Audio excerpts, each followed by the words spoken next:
Hi guys! In today's video, you will learn how to add Wix website to Google Search Console.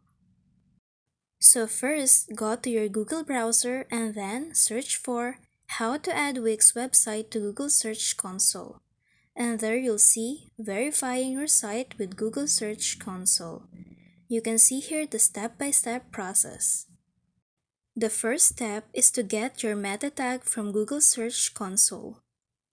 To do that, go to Google Search Console and then click Start Now. And then select the URL prefix. Next, click on Continue. And then click the expand icon next to HTML tag. And then copy the meta tag code. Now, leave the Google Search Console open. Then step 2, add your meta tag to your Wix site. To do that, go to your SEO dashboard. And then the third step, complete the site verification on Google Search Console.